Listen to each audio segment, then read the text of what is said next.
Is my favourite part of the day, क्योंकि इसमें मैं आपसे अपने दिल की बात कर पाती हूँ। कई ऐसे मौज़ूआत जिनके बारे में शायद हम सोचते तो हैं लेकिन हम उसके ऊपर बात नहीं कर पाते। ख़ास तौर पे सुबह सुबह तो बिल्कुल बात नहीं कर पाते क्योंकि भाग दौड़ मची होती है, घर के मुख्तलिफ़ काम होते हैं। बट मुझे बहुत अच्छा लगता है जब आप में से कई लोग इन पर्सन अगर कभी आपसे मेरी इंटरेक्शन हो जाती है तो आप ना सिर्फ इन मौज़ूआत की बल्कि इस गुफ्तगू की भी तारीफ़ करते हैं कि इस तबसरे से you got something to learn from, and that is exactly my purpose कि सुबह सुबह जब हम आपसे बात करें तो कोई ऐसी अच्छी बात जो आपके दिल को छू जाए, जो आपके जहनों में नक्श हो जाए, जिससे आपकी ज़िंदगी में कोई तब्दीली, बेहतर तब्दीली ज़रूर आए। सबसे पहले जी, मैं इस्लामाबाद में पिछले 24 घंटे से हूँ and I have already gotten a smog cough, जिसके लिए कल हम एक सेगमेंट ज़रूर करेंगे कि क्या वजह है बाहर ज़्यादा ना जाने के बावजूद भी आपको गले में खराश महसूस होगी, आपको एक ड्राई किस्म की कॉफ़ ज़रूर होगी, आँखों में जलन महसूस होगी, और सबसे बढ़कर जिसके बारे में हम ज़्यादा बात नहीं कर रहे कि अगर हम बाहर जाते हैं या इस फ़िज़ा में सांस ले रहे हैं तो आपको हैवी हेडेडनेस महसूस होगी, आपको सर भारी भारी लगेगा। अभी आपने जो ख़बरें देखी उसमें आप ऑलरेडी देख चुके हैं कि मज़ीद 5 डिविजन्स में स्कूल्स को बंद कर दिया गया है। पंजाब बंद में 12वीं जमात तक ऑनलाइन लर्निंग होगी और ये अपने आप में एक ख़तरे की घंटी है कि कितनी मुज़र है ये फ़िज़ा। आगे बढ़ते हैं जी, ज़रा बात करते हैं मैच्योरिटी की। मैच्योरिटी बिल्कुल ये नहीं है कि इस फ़िज़ा में इंजॉय इसको किया जाए। मुझे हैरत हो रही है देख कर कि सड़कों पे उसी तरह ट्रैफिक है। इस्लामाबाद की मैं बात कर रही हूँ जहाँ 3 रोज़ से सूरज नहीं निकला है। आज मैं अपने होटल के बाहर, एक बहुत बड़ा टावर है, उसको नहीं देख पा रही हूँ। इसकी मैंने तस्वीर आपको इंस्टाग्राम पर भी दिखाई है। ऐसा लगता है दोपहर के वक्त आपको लिटरली अपनी खिड़की के बाहर मगरिब का सा समा लगेगा, and this is not real. Lahore में सूरत हाल इससे भी ज़्यादा ख़राब है, तो प्लीज़ बाहर जाने से परहेज़ कीजिए और मास्क का इस्तेमाल ज़रूर करें। अच्छा जी, आगे बढ़ते हैं। आज मेरे बड़े फेवरेट मेहमान आए हुए हैं और ख़ास तौर पे जो इनसे हमने गुफ्तगू करनी है वो भी बड़ी अहम है। हम मैच्योरिटी की बात करना चाहेंगे कि आपकी एक ज़हनी और जज्बाती पुख्तगी होनी चाहिए। ख़ास तौर पे छोटे बड़े जो आपकी ज़िंदगी आपको झटके देती है उसका रद्द अमल आपका क्या होना चाहिए, what should be your response, and sometimes our response is so immature that we tend to make the matters worse. यानी जो भी सिचुएशन हमारे सामने है उसको संभालने के बजाय, उसको समझने के बजाय हम फौरी तौर पर जब कंक्लूजन्स में जाते हैं या रिएक्ट करते हैं, वो एक मैच्योर अंदाज़ नहीं होता।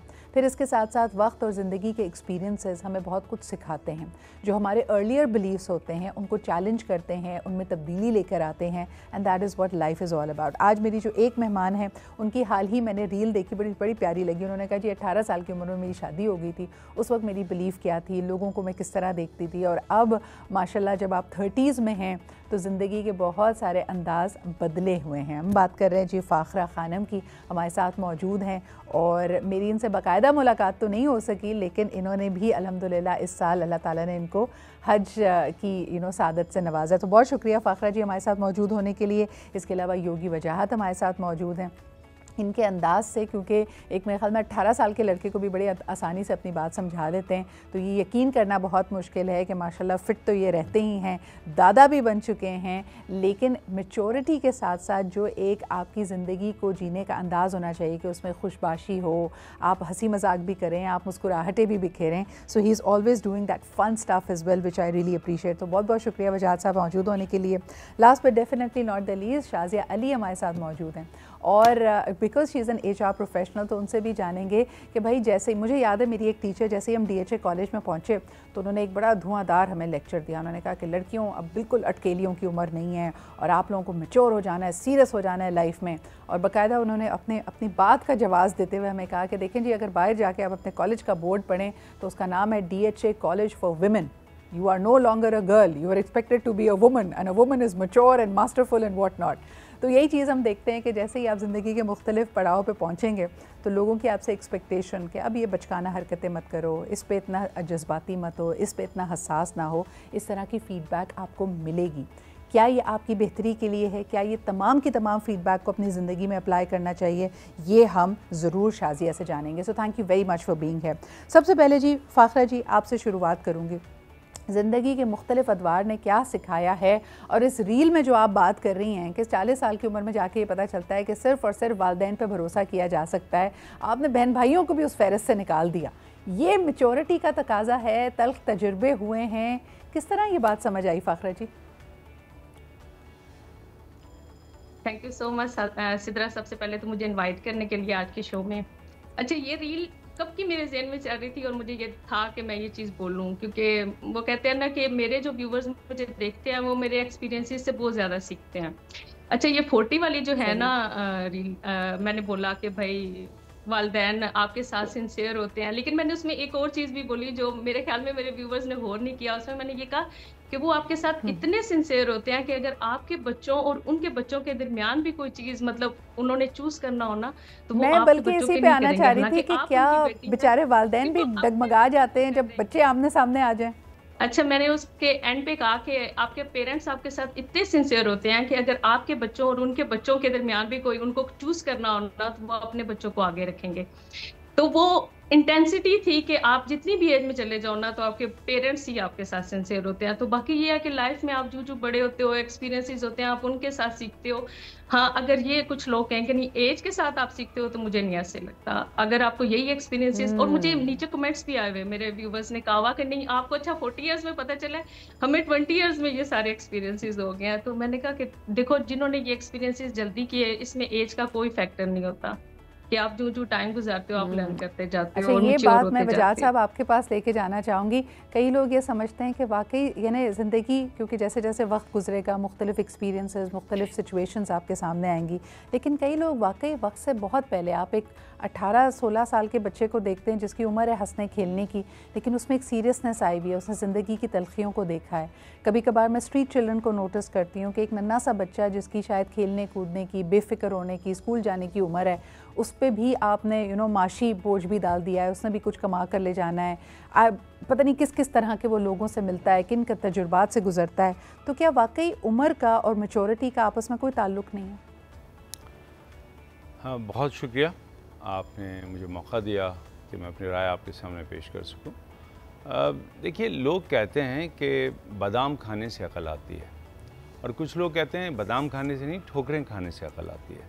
अब जो हाँ। चीज़ खाता है उसके हिसाब से उसको अक़ल ही आती है, लेकिन अक़ल क्या करती है और वो कैसे इस्तेमाल करता है, तब पता चलता है कि उसको अक़ल आई है या अभी भी वो अक़ल से बहुत दूर है। ज़िंदगी में जब हम मैच्योरिटी, पुख्तगी या तकमील या बुर्दबारी की तरफ अगर हम ध्यान दें कि ये कैसे होता है, तो इसका कोई पैमाना तो यकसा नहीं है कि वो बिल्कुल फ़िक्स हो जाए। मुख्तलिफ़ हालात और वाक़यात, और मैं समझता हूँ तजुर्बात एक ऐसा टूल है जो किसी भी इंसान में पुख्तगी या मैच्योरिटी को बहुत जल्दी लाता है। मैं अगर आप मिसाल के तौर पे अपने आप को पेश करूं, तो जब मैं छोटा था, तकरीबन 1.5-2 साल का, मेरे वालिद का इंतकाल हो गया। मेरी वालदा ने मेरे सामने जो ज़िंदगी गुजारी, उसने मुझे पहले से ज़्यादा हसास कर दिया। शायद वो बच्चे उतने हसास नहीं होंगे मेरी उम्र के जो मैं हो गया था। ना मैं खिलौने से खेलता था, ना मैं शिकायतें या अपनी कभी ख्वाहिश का इज़हार करता था। मुझे पता था मेरी वालदा नहीं जला सकती।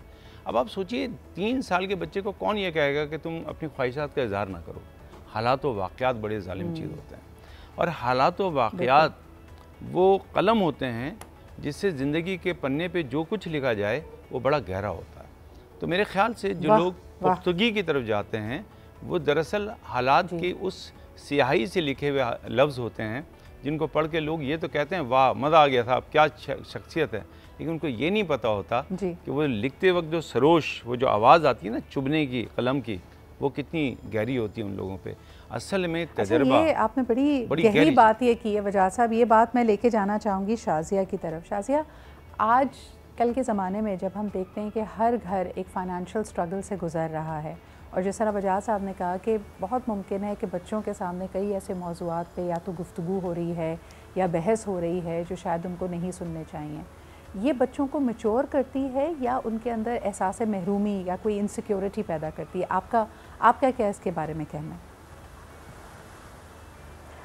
सबसे पहले तो thank you so much Sidra कि आपने मुझे मौका दिया, आपने प्रोग्राम में बुलाया और इस टॉपिक को डिस्कस करने का, जो कि बहुत इम्पॉर्टेंट है और बड़ा रियल लाइफ के जिसे कहते हैं वो नज़दीक है। हम सब इस चीज़ से गुज़रते हैं, लेकिन जैसे पहले मेरे फेलो जो गेस्ट हैं उन्होंने बताया कि देखें, एज जैसे जितनी भी हो जाए, जिस भी एज में आप पहुँच जाए, ये बिल्कुल ज़रूरी नहीं है कि एक पर्सन अपने 40s में है, 50s में है, उसका एक्सपीरियंस और जैसे ऑब्वियसली एक्सपीरियंस एज के साथ होता है, लेकिन डिपेंड ऐसे हम ये नहीं कह सकते कि अगर कोई पर्सन एजड है या किसी का 50 इयर्स हो गया है तो वो बहुत समझदार होगा या उसके पास बहुत सारी चीज़ें हैं, ठीक है होगा, लेकिन बहुत जगह हमने इस तरह से देखा है कि बहुत से यंग एज बच्चे होते हैं जो अपनी अर्ली स्टडीज़ में, अर्ली एजेस में वो जॉब्स की तरफ चले जाते हैं। जैसे अभी आपने जिक्र किया, वो उनके ऊपर घर की जिम्मेदारियां आती हैं, वो अपने माँ बाप को स्ट्रगल करते हुए देखते हैं। अगर कोई अपने घर में सबसे बड़ा है, वो देखते हैं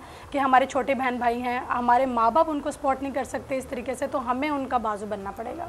तो ये जो है ये अच्छा, मुझे ना थोड़ा सा रिविज़िट करनी है कि हमारी डेफिनेशन मैच्योरिटी की क्या है, ये बड़ा अहम होगा। लेकिन एक कॉलर हमारे साथ मौजूद हैं, क्योंकि अभी तक की गुफ्तगू में ऐसा भी महसूस हो रहा है कि अपने जज्बात को दबाने, अपनी ख्वाहिशात को दबाने का मकसद यानी मतलब हमने मैच्योरिटी निकाला है कि भाई अपने अपने दिल को मार दो, जो असल में महसूस कर रहे हो उसका इजहार ना करो। क्या ये मतलब है मैच्योरिटी का? इस पर हम वापस आते हैं, पहले ज़रा कॉलर से बात कर लें। हेलो, अस्सलाम वालेकुम। बिस्मिल्लाहिर्रहमानिर्रहीम, अस्सलाम वालेकुम। माशाल्लाह आपके गेस्ट भी बहुत अच्छे हैं माशाल्लाह, जो आते हैं इनसे पहले भी आते रहे, मगर ज़िंदगी में ठोकर उस वक्त खाता है, जवानी में आदमी पछताता नहीं, जब बुढ़ापे में जाता है उस वक्त पछताता है कि मैं ज़िंदगी में क्या गलती की, मैंने क्या किया। ये बहुत से माँ बाप के बच्चे होते हैं, कोई इंटेलिजेंट होता है, कोई अच्छा नहीं होता। ये अल्लाह ताला की कुदरत होती है, अल्लाह ताला की देन होती है सारा कुछ। मगर ये है कि जो रात को जल्दी सोता है सुबह जल्दी उठता है, अल्लाह ताला उसको खुद ही खुद रिस्क मिल जाता है बैठे बैठे। ये अल्लाह सुबह उठना बहुत बड़ी बात है, इस रिस्क मिलता है। आजकल लोग तो 2 बजे तक बहुत शुक्रिया। और तभी देखिए सुबह उठ के ना एक और चीज़ करना बड़ी अच्छी बात है, सुबह सुबह मेरा शो देखना बहुत अच्छी बात है, और आपका कॉल करना तो बहुत ही अच्छी बात है। शुक्रिया आपके कॉल करने का। शाज़िया, जल्दी से इसी बात की तरफ वापस आती हूँ। क्या अपने जज्बात को दबाना, उसका खुलकर इजहार ना करना, क्या ये है मैच्योरिटी का मतलब आपके ख्याल में? अच्छा नहीं, इसलिए ये बिल्कुल ज़्यादा मतलब ज़रूरी नहीं है कि आप अपनी ख्वाहिशात को दबा दें, और बस आपने सिचुएशन को अंडरस्टैंड करना है, और वो एबिलिटी हर किसी के अंदर हो ये ज़रूरी नहीं है।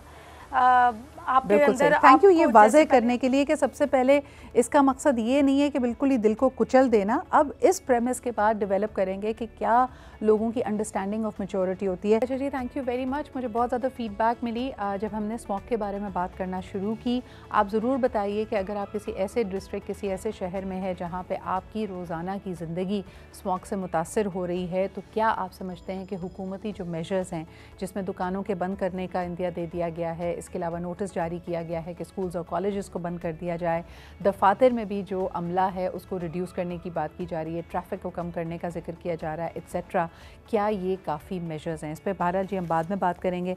Let's come back to our subject of maturity. वैसे स्मॉग में बाहर निकलना भी कोई मैच्योरिटी नहीं है, उस पर भी ज़रा ध्यान दिया जा सकता है।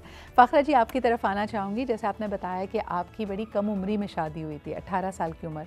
उमूमी तौर पे पाकिस्तान में देखा जाता है लड़की तो कम उम्र होती है, लेकिन लड़के से उसका जो एज डिफरेंस है वो तकरीबन 8-9, कई सिचुएशंस में 10 साल के करीब भी होता है। तो यकीनन दोनों में जब उम्रों का फ़र्क है तो मैच्योरिटी लेवल्स में भी फ़र्क होगा। लेकिन बड़े बूढ़े बुज़ुर्ग ये समझते हैं कि लड़की ये जो गैप है मैच्योरिटी का बहुत जल्दी फुल कर लेती है और लड़कियां बड़ी जल्दी मैच्योर हो जाती हैं। इस बारे में आप क्या कहेंगी? ये लड़कियां मैच्योर हो जाती हैं या उनको कर दिया जाता है फीडबैक दे देकर?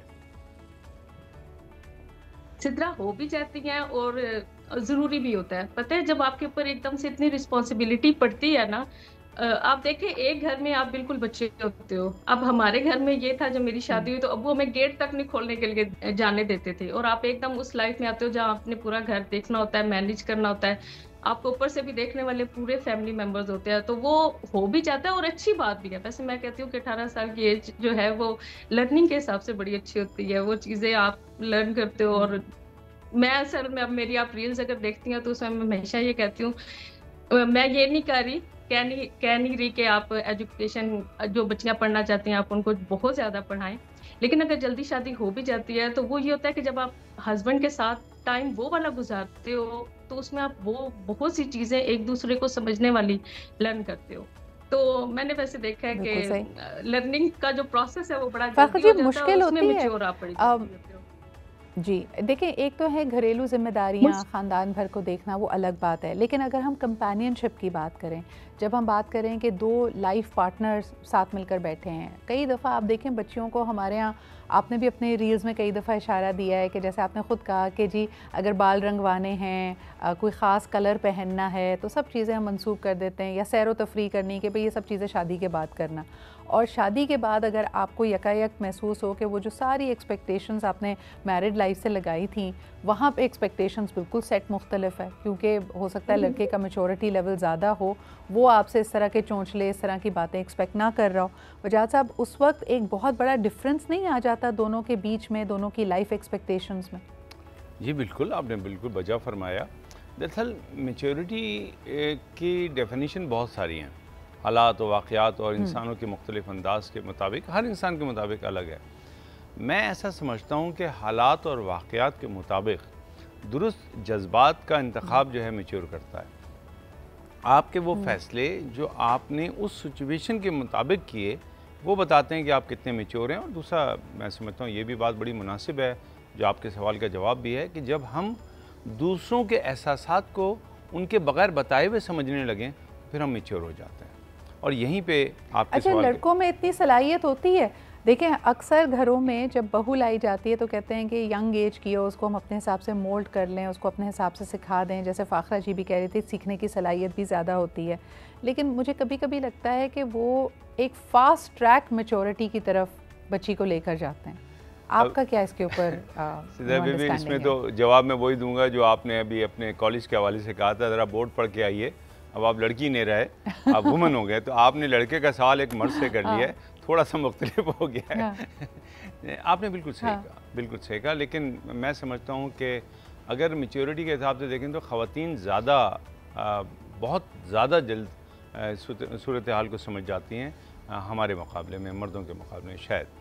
सही। और सलाहियत कहना चाहिए कि इमोशनल मैच्योरिटी शायद जल्दी आ जाती है। और मेरे ख्याल में अल्लाह ताला ने कुछ नेचुरली ख़वातीन को एम्पैथेटिक भी ज़्यादा बनाया है, तो अपने दिल की भी मानती हैं, अपनी मर्ज़ी भी चलाती हैं, लेकिन साथ साथ इधर उधर ज़रा सबको देख कर के दूसरों के मिजाज पे, रवैयों पे, उनके एहसासात पे क्या असर पड़ा है उनके फ़ैसले का, इसका ख्याल भी ख़वातीन रखती हैं, जो कि एक मैच्योरिटी की बड़ी ज़मानत होती है। कॉलर हमारे साथ हैं जी, उनकी बात सुनते हैं। हेलो, अस्सलाम वालेकुम। जी वालेकुम अस्सलाम। अस्सलाम वालेकुम एवरीवन। जी, कौन सा, आप कहाँ से बात कर रहे हैं? नवीद बात कर रहा हूँ कराची से। जी सर, क्या कहेंगे? मैं ये कहना चाहता हूँ कि आज का टॉपिक बहुत ही अच्छा है। इंसान जो भी सीखता है, इंसान वो सब किताबों से सब कुछ नहीं सीख सकता। प्रैक्टिकली लाइफ में उसको जो मुश्किल वाकयात वो फेस करता है, जब मुश्किल एक वक्त फेस करता है, तो तब उसके अंदर आहिस्ता आहिस्ता से ग्रूमिंग होना शुरू होती है, मैच्योरिटी होना शुरू होती है। उसको पता चलता है कि मेरे इर्द क्या हो रहा है, क्या हालात और वाकयात हो रहे हैं। इसी तरह मैं ये समझता हूँ लड़कियों की निस्बत जो मतलब बच्चे होते हैं वो ज्यादा पुख्तगी और मैच्योरिटी का मतलब तरफ बढ़ते हैं, क्योंकि उनके ऊपर माली मुश्किलात का बोझ होता है। उनके ऊपर आपको पता है, जब एक बाप नहीं है, बाप का साया नहीं है बच्चों के सर के ऊपर, तो उसको अवाइल उम्र ही से ही बताया जाता है कि बेटा आप जाएंगे, आपकी बहन नहीं जाएगी, आप घर से बाहर निकलेंगे, आप कुछ कमा के लाएंगे तो आपकी माँ भी खाएगी, आपकी बहनें भी खाएंगी। फिर इसी तरह आपकी जो इनर पैरामीटर के अंदर आपकी जो फीमेल्स होती हैं वो घर की मुहाफजत कर रही होती हैं। जो मर्द होता है, जो बच्चा होता है, जो मेल होता है मेंबर, वो मतलब हमारी उम्र ही से घर से बाहर जा रहा होता है, वो आउटर पैरामीटर को भी देख रहा होता है, इनर पैरामीटर को भी देख अच्छा, इसमें ना नवीद साहब बहुत बहुत शुक्रिया आपके कॉल करने का। दो पहलू मैं ज़रूर लाना चाहूँगी, वक्त हमारे पास महदूद होगा। नंबर वन ये कि जो चीज़ें तफरीह के लिए होती हैं, जो चीज़ों से हमें मज़ा आता है, और ख़ास तौर पे जो लड़कपन की मोहब्बत होती है जिसमें लोग इतना ज़्यादा जज्बाती हो जाते हैं कि मरने मारने पे तुल जाते हैं, वो अगर मोहब्बत उनको नहीं मिली तो उनको लगता है कि दुनिया ख़त्म हो गई है, और वक्त गुजरने के बाद एहसास होता है कि that was just a teenage crush. इसके बारे में बात करनी बहुत ज़रूरी है क्योंकि ये बड़ा अहम मसला है हमारी सोसाइटी में भी, हमारे इर्द गिर्द भी। इसके ऊपर शाज़िया क्या कहेंगी? किसी भी लड़कपन में या टीनेज में मोहब्बत में गिरफ़्तार शख्स को ये समझाना बहुत मुश्किल होता है कि बेटा ये जो तुम महसूस कर रहे हो बड़ा वक्ती है, मैच्योरली हैंडल करो, ये पढ़ने की उम्र है, शादी हो जाएगी, एट्सेट्रा एट्सेट्रा। ये मौज़ूआत आप क्या समझती हैं कि वालिदैन और असातिज़ा इसको मैच्योरली कैसे हैंडल करें ताकि बच्चों को संभाला जा सके? अच्छा, नहीं, बहुत अच्छा क्वेश्चन किया आपने। इसमें डेफिनेटली, और मेरा ख्याल है कि मोर और लेस हर इंसान इस फेज़ से गुज़रता है, एक टीनेज से गुज़रता है, और वो इन सब फीलिंग्स के थ्रू लाइक होता है। उस टाइम पे उनको ये लग रहा होता है कि जैसे जो हम फील कर रहे हैं वो कोई और फील नहीं कर सकता, और जो हमारे पेरेंट्स हमें समझा रहे हैं या हमारे कोई बड़े बहन भाई हमें समझा रहे हैं उनको इस चीज़ की अंडरस्टैंडिंग है नहीं, क्योंकि उनकी एज हो चुकी है और उनको नहीं पता इस चीज़ का, वो हमारे करंट लाइफ को जानते नहीं है या कुछ इस तरह से। लेकिन जब वो ही बच्चा अपनी एक मैच्योर एज में पहुंचता है वो हंसता है कि मैंने क्या किया पास्ट में और किस तरह के एक्सपीरियंस किया, ठीक था मैं, मतलब ये मैं खुद की चीज़ों के ऊपर उसको हंसी आ रही होती है। तो ये टाइम के साथ साथ वो खुद लर्न करता है। अच्छा, कुछ चीज़ें इस तरह से होती हैं कि हम समटाइम हम अपने बच्चों को कह रहे होते हैं कि आपने बेटा ये नहीं करना, आपने वो नहीं करना, आपने ऐसे नहीं करना, आपने वैसे नहीं करना, यहाँ नहीं जाना, वहाँ नहीं जाना। मेरा ख्याल है कि जब आप बच्चों को किसी चीज़ से लाइक वो जब किसी एक्सपीरियंस के थ्रू गुजरते हैं ना तो वो खुद से सेल्फ लर्निंग करते हैं, वो समझते हैं। मतलब सम टाइम आपको जो है वो रिजेक्शन भी बड़ी इंपॉर्टेंट है लाइफ में, ऑनेस्टली बड़ी इंपॉर्टेंट है। आपको पता चलता है कि यार नहीं, मैं जिस एक ख्वाबी दुनिया में एक आध दफ़ा दिल टूट जाना चाहिए। शाज़िया जी ये कह रही हैं। बिल्कुल बिल्कुल, मैं यही कह रही हूँ, ये आपके एक्सपीरियंस का पार्ट बनेगा, ये आपकी मैच्योरिटी को और इनहैंस करेगा। अच्छा, ये बड़ा अच्छा अहम पॉइंट है। एक छोटा सा ब्रेक लेते हैं, वापस आके बात करेंगे कि दिल टूट जाए उसको भी मैच्योरली कैसे हैंडल करें। कई लोग बड़े इंतहाई इक़दामात उठा लेते हैं। अभी हम लड़कपन की मोहब्बत की बात कर रहे हैं, आपको जानकर ये हैरत होगी, और कई दफ़ा हम इन मौज़ूआत से कतराते हैं, लेकिन पाकिस्तान में एक बड़ी तादाद में छोटे और लड़कपन वाले एज के बच्चे घरों से भाग जाते हैं। क्या वजह होती है कि वो इतना इंतहाई कदम उठाते हैं? इसको आप उनकी इमेच्योरिटी पे डालेंगे, दूसरों के झांसे में लाने की सलाहियत पे डालेंगे कि वो उनको रिझा कर घरों से निकाल लेते हैं? यहाँ पे हमें मैच्योरली क्या सीखना और समझना चाहिए, इस पर हम बात करते हैं जी। कि इमेच्योरिटी या लड़कपन में आपने, क्योंकि आप इमेच्योर होते हैं, अगर आपने कोई इंतहाई कदम उठाया है और उसके बाद में रिग्रेट होती है। There was recently a lot of studies done in Pakistan जिसमें ये नज़र आया कि घर से किसी भी वजह से भाग जाने वाले जो छोटे बच्चे होते हैं वो रिग्रेट तो बहुत करते हैं, लेकिन कभी कभार या तो वो इतने छोटे होते हैं, इतने मैच्योर होते हैं कि उनको अपने घर वापस जाने का रास्ता या किसी का नाम भी याद नहीं होता। या फिर अगर लड़कियों की बात की जाए जो इस तरह का इंतहाई कदम उठाकर अगर किसी सिचुएशन में फंस जाती हैं, शादी कर लेती हैं या आगे किसी तरह की सिचुएशन को फेस करती हैं, तो उनको लगता है कि उनके घर वाले उनको अपनाएंगे नहीं, और जब तक उनको अकल आती है they feel it's too late. ये सवाल फ़ाखरा जी के पास लेके जाना चाहूँगी। फ़ाखरा जी, आपका क्या मशवरा होगा पेरेंट्स को जो इस तरह के बड़े नाजुक मोड़ से अपने बच्चों को गाइड कर रहे हैं? बच्चे तो इमेच्योर हैं, लेकिन मैच्योरिटी का मुज़ाहिरा पेरेंट्स या उनके गार्डियंस कैसे कर सकते हैं ताकि बच्चों को बेहतर गाइड किया जा सके? सिद्रा, मैं खुद इसी फेज से माशाल्लाह से गुजरी हूँ कि मेरे माशाल्लाह से तीनों यंग बेटे हैं। मेरा पता है क्या, मैं वही तरीका मशवरा आपको बताऊंगी जो मैं, कि आप बच्चों के साथ अपना जो कनेक्शन है वो थोड़ा सा ज़्यादा और उनके साथ टाइम बहुत ज़्यादा स्पेंड करें। आप बच्चों को देखें, आजकल पता है क्या है, एक मोबाइल और इंटरनेट की वजह से कनेक्शन अगले बंदे के साथ जो है वो कितना जल्दी और ज़्यादा हो जाता है। मतलब अब पुराने जब हमारे वक्त थे उस टाइम तो और टाइम था, लेकिन अभी आपने देखना है कि आपका बच्चा किस चीज़ में ज़्यादा टाइम लगा रहा है। अगर आप देखते हैं कि कोई ऐसी वैसी चीज़ है तो आपको बच्चे को खुद समझाना है, टाइम देना है, बहुत ज़्यादा नज़र रखनी है। और मैं तो कहती हूँ कि आजकल के पेरेंट्स की ड्यूटी, वो कहते हैं ना कि आसानियाँ बेशक आ गई हैं आजकल लाइफ में, लेकिन इतनी ज़्यादा ड्यूटी हो गई है कि मुझे कई दफ़ा फील होती है ये चीज़। बस बच्चे के साथ ज़्यादा टाइम गुजारें, उसे समझाएं और नज़र रखें, और बाकी किस्मत की भी इसमें बड़ी बात होती है। और मैं कहती हूँ कि इस टाइम के ऊपर आपने सिर्फ नज़र रखनी है, क्योंकि जब तरबियत का टाइम था, अगर आपने उस टाइम पे बच्चों की छोटे होते नहीं की, साथ साथ बच्चों के कान में ये चीज़ें डालते रहें कि बेटा ये चीज़ बुरी है, या मतलब बच्चे बेशक अपनी पसंद की करें शादी। जी, ऐसा देखा गया है कि जो यंगस्टर्स हैं उनमें मैच्योरिटी आने से पहले बगावत किसी एक फीलिंग आती है, जब उनको ये रियलाइज़ होता है या ये अंडरस्टैंड वो करते हैं कि जी अगला, जैसे अभी थोड़ी देर पहले शाज़िया भी कह रही थी कि जी बड़े हमें समझ नहीं पा रहे हैं। जब बच्चे बागी हो रहे हों या आपकी हर चीज़ को क्वेश्चन कर रहे हों, तब क्या मैच्योरिटी की डिमांड ये है कि पेरेंट्स सख्ती से काम लें या उस वक्त थोड़ा आसानी या नरमी से काम लें? वो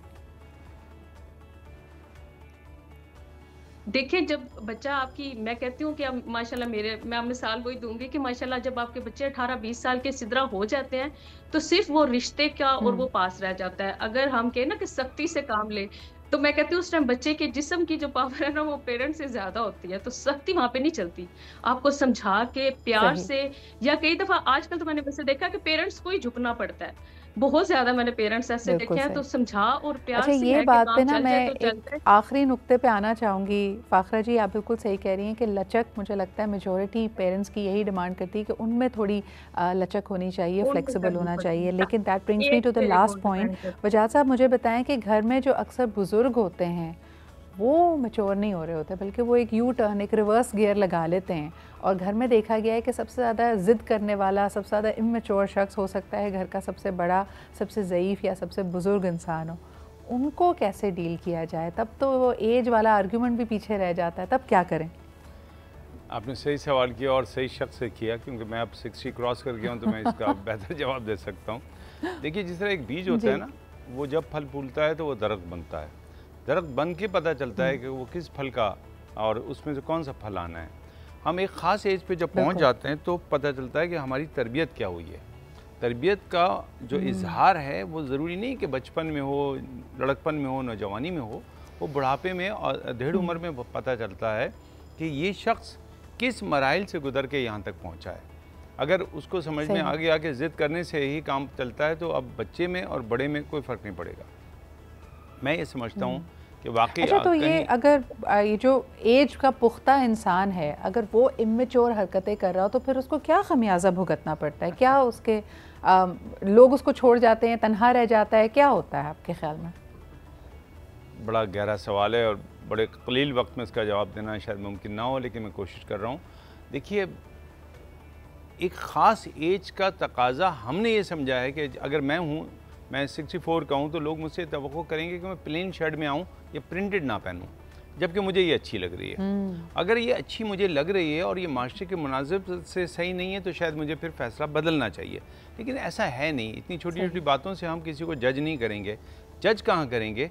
जज वहाँ करेंगे जब हमारे किसी अमल से किसी दूसरे शख्स को नुकसान पहुँच रहा हो।